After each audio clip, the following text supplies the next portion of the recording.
Ang dami jawan check. Yun.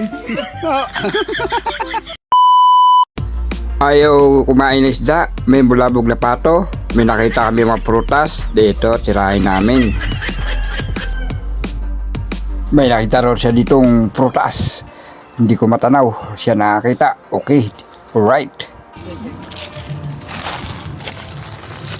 Okay, pasukin namin ang bahagi dito na may harang dahil yung nakapalibot doon ay puro puno ng bayabas. Okay, sa alright.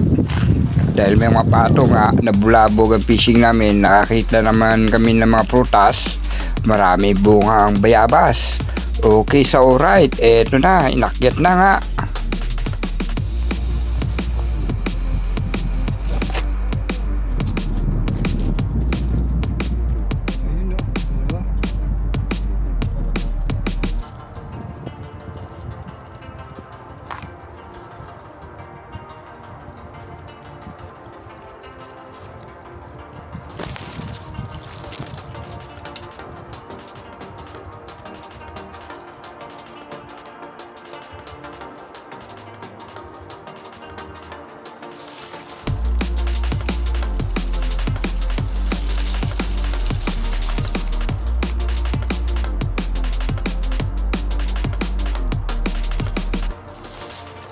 Tugtong ka pa dito.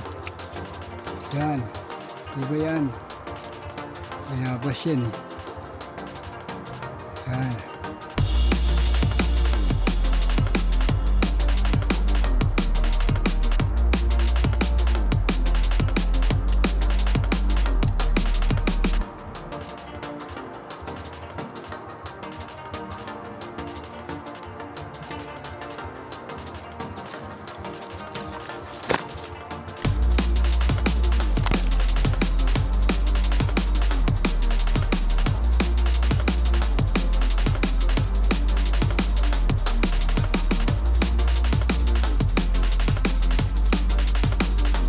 Pagkapang mo yung kamay mo.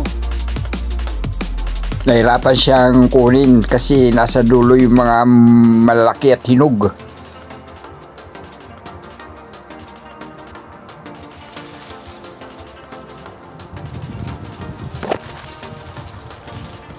Yan mo.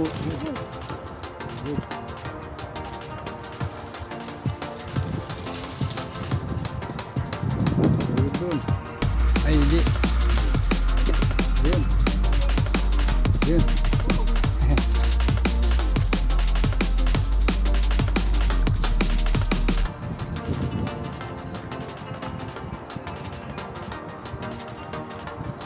Ito guys, so laki oh. Nasa yung plastic.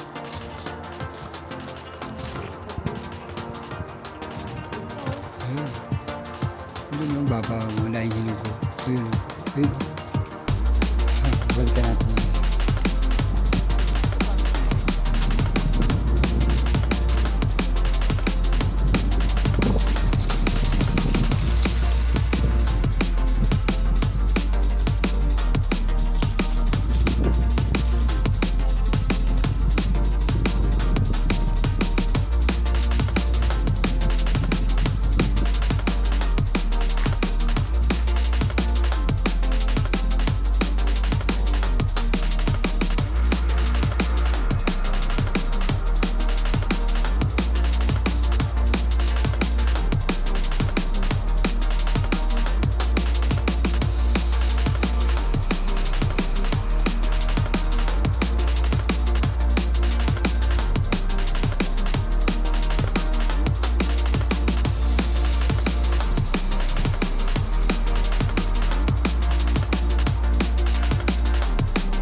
Ayun, no? Paikot-ikot yung pato na isa. Ito naman yung tatlo dito.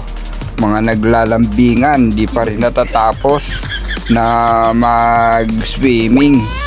Alright, okay. Naglalambingan ng mga pato dito. Kaya dito manguha muna kami ng mga bunga ng bayabas. Ayan, no?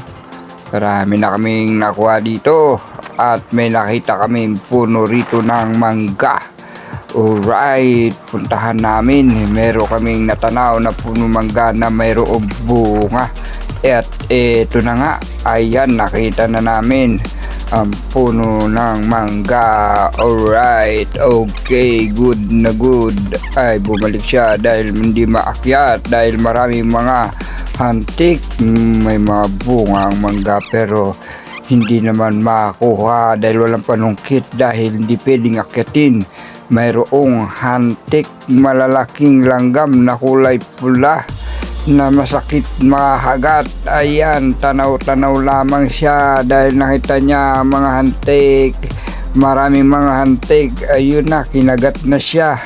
Alright, takbo. Ayun, nano siya, nadapa ang bata. Okay, so alright, narami daw hantik. Sayang, hindi kami makakuha ng mangga. Okay, so right. Di bali na lang kaysa makagat ng mga hantik. Balik.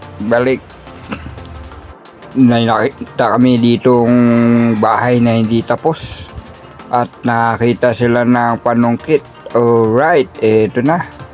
Makakuha na dito ng bunga ng mangga. Ayan, no? Marami nang nakuha sila. Isang plastic na.